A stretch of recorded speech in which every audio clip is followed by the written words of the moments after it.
Xbox Game Pass is getting another big game added very soon. Sony announces a State of Play event coming this upcoming week, and the hits keep coming for Nintendo as the company is having huge sales right now with the Nintendo Switch.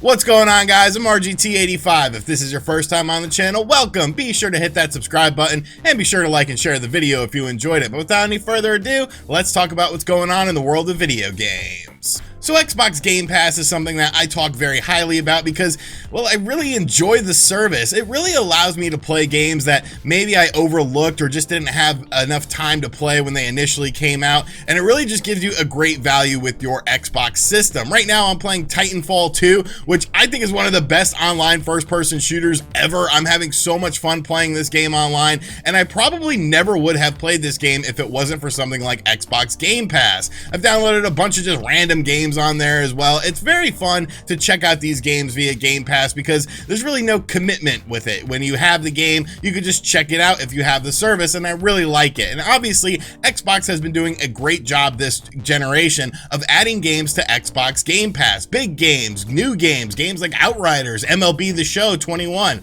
So it's definitely a service that is showing its value. Well, yet another big game is coming to Xbox Game Pass on May 4th, and this is a game that I didn't even realize never came to the Xbox brand of consoles beforehand, and that is Dragon Quest Builders 2. Now, if you've never played Dragon Quest Builders 2, honestly, it's an awesome game. I played it on the Nintendo Switch. I played it for like 20-25 hours, and then I ran into a save glitch with the game that just messed everything up. It wouldn't let me progress the story, and it seems like this wasn't a widespread issue. It was definitely very disappointing for me, though, because I just didn't have time to sink another 20+ hours into the game. But essentially, it's a Dragon Quest game sort of in a Minecraft universe where you're constantly building up a town and different settlements as you come along and just building up these things to be grand and big and boisterous and stuff. I really enjoyed this game. It was a lot of fun, and to see it coming to Xbox Game Pass is very interesting because, like I said, this game has actually not released on the Xbox until now. It originally came out on the PlayStation 4 and the Nintendo Switch. So it looks like Square-Enix and Xbox actually have a pretty good relationship when it comes to things like Game Pass. Sure, there's sort of older games. Obviously, something like Octopath Traveler also came to Xbox as well, and it was available on Game Pass on day one. But it kind of leads me to believe that you might see Final Fantasy VII Remake, whenever it does come to the Xbox One and the Xbox Series X, actually release on Game Pass whenever it ends up coming out. But Dragon Quest Builders 2 is definitely a very awesome game, a game that I had a lot of fun with up until my stupid save glitch with the game. And seeing Square Enix and Microsoft work so well with Game Pass is definitely very interesting for the future. So if you've never checked this game out, you can check it out on May 4th via Game Pass on your Xbox One or your Xbox Series X, or you can also purchase the game for $50 if you choose to go that route as well. But I would probably check it out on Game Pass just because, I mean, you probably have Game Pass if you own an Xbox system, so you might as well save some money on it. Next up, Sony announced a State of Play event happening this week on Thursday, April 29th at 5 p.m. Eastern Time. Now, before they even announced this, they actually dropped a new trailer for Ratchet and Clank Rift Apart. And this new trailer looks absolutely amazing. Ratchet and Clank Rift Apart looks absolutely gorgeous. Ever since they first showed off this game, I was like, okay, this is a PlayStation 5 exclusive. This is a PlayStation 5 looking game, and this is a game that will sort of set off the pace for the PlayStation 5. You had other games like Spider-Man Miles Morales, which was an awesome game. I absolutely loved it. But of course, it also came out on the PlayStation 4. A game like Demon's Souls, you know, the reach is a little bit smaller with this. But obviously, Ratchet and Clank Rift Apart is going to be the big game for the PlayStation 5, especially for the summer. And they showed off a new trailer showing some of the gameplay from it. Now, speaking of this State of Play event, now it's pretty much going to be focused on Ratchet and Clank Rift Apart as well. It's only going to be about a 15-minute presentation, but they did say that there's going to be 2 updates on indie games for the PlayStation 5 as well. Of course, there's been a lot of controversy right now with Sony just looking more towards AAA projects. What about indie games? What about smaller third-party games?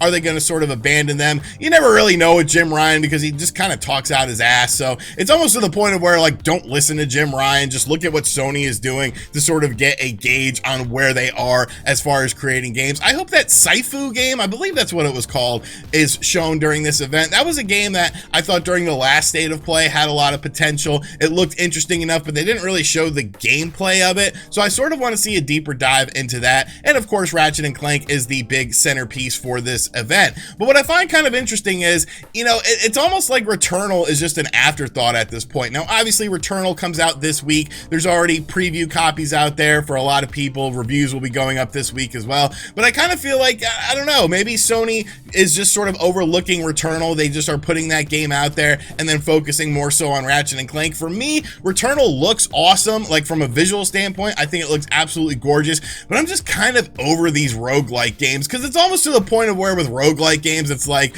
well, we can make the game so hard that at the start of the game, you can't really do anything. And so you'll never really progress. And then you'll just have to keep playing the same levels over and over again until you get really good and you get better weapons and things like that. And then you can progress through the game. It's almost like artificial padding. And I know there's a ton of people that love roguelike games or whatever. That's just sort of my sentiment on it. Is it worth a $70 purchase to me? You know, I want something new to play for my PlayStation 5, but I don't know if I want it that bad at $70. I think Returnal will be a very solid game for fans of games like that. Just for me personally, it kind of misses the mark, but to bring everything back, Ratchet and Clank looks absolutely gorgeous. I cannot wait to play this game, and I'm actually looking forward to the State of Play event showcasing this game off a bit more. We've seen a ton of it already, but I want to see a ton more because I think this game is going to hold a lot of secrets to it, and it definitely looks like a game that, you know, I will drop $70 on day one, no questions asked, because I'm really looking forward to it. But what else do you want to see at this Sony State of Play event? Do you think there'll be any sort of surprises at this event as well, or is Sony just going to stick to the book and talk about 2 indie games and Ratchet and Clank? Let me know in the comment section down below. Still waiting on that Zevia sponsorship, Zevia, where you at? And finally, we have talked about this console called the Nintendo Switch once or twice on this channel before, but obviously this is just an amazing system. Not even necessarily because of the hybrid nature of it or anything like that, just the success of it coming after the failures of the Wii U. Well, we have some new reports coming out of Japan for the system sales, and these system sales are just absolutely amazing. This is going to be one of the best-selling systems of all time, and it's crazy to think of how Nintendo has just completely transformed their company from the failures of the Wii U to the success of the Nintendo Switch. So basically, now the Nintendo Switch is the 6th best-selling console of all time in Japan, of all time, and the system has only been out on the market for about 4 years. They have reports of 19.4 million units sold. Now, the Famicom was previously in 6th place with 19.35 million units sold. Of course, the Famicom was the NES in Japan. It really sort of spurred on Nintendo's success. They also released the Famicom Disk System. Of course, there also was the Sharp Twin Famicom, which, I don't know, I might have made a video on that very recently. Make sure you guys check that out if you haven't yet. Some retro gaming goodness on Retro Gaming Tube 85. But yes, now this system is looked poised to pass the PlayStation 2 and the PSP, which were very successful systems in Japan. The PlayStation 2 sold about 22 million units in Japan, and the PSP sold about 19.69 million units, 69 million units in Japan. So now we're looking at like the top tier stuff, the Game Boy and the Nintendo DS when it comes to the Nintendo Switch in Japan. And obviously there is a large gap between those systems and the Nintendo Switch as it currently stands, but you got to remember, a lot of these sales come at the tail end of these systems. When you look at the longevity of a system like the Game Boy and the Nintendo DS, these were almost decade-long systems, and it seems like Nintendo wants to make the Nintendo Switch a decade-long system when you're talking about how they're saying, oh, we're halfway through the system's life cycle and we're at the 4-year point. So at least 8 years is what Nintendo is gunning for with this. Now,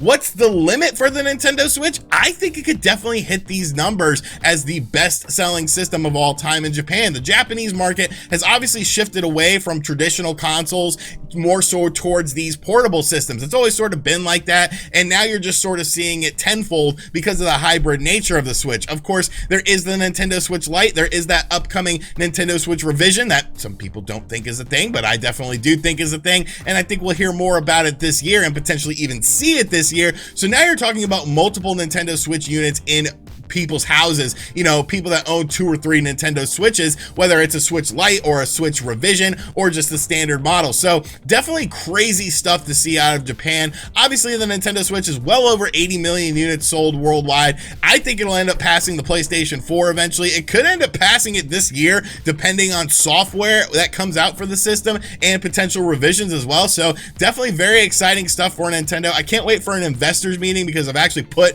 some money into Nintendo. I am a part owner of Nintendo stock and they need to listen to me, and I'm going to be on the board asking the hard-hitting questions about what we need to see from the future of Nintendo. But yeah, definitely some awesome stuff. All right, so that is going to do it for today's video. I hope you guys enjoyed it. Be sure to let me know what you think of everything in the comments section down below. Have you checked out Dragon Quest Builders 2? Will you be checking it out on Game Pass, or do you not own an Xbox and that segment totally missed you? The Sony PlayStation State of Play event, are you looking forward to it? Do you think there'll be any surprises? Ratchet and Clank, how good does it look? Returnal, are you sold on it? Because I don't know.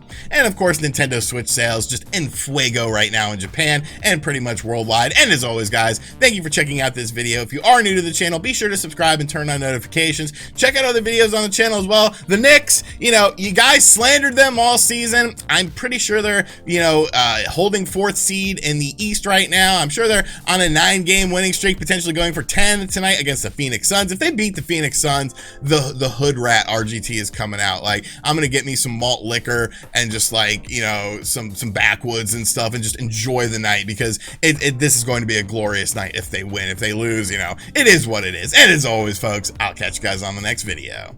Later.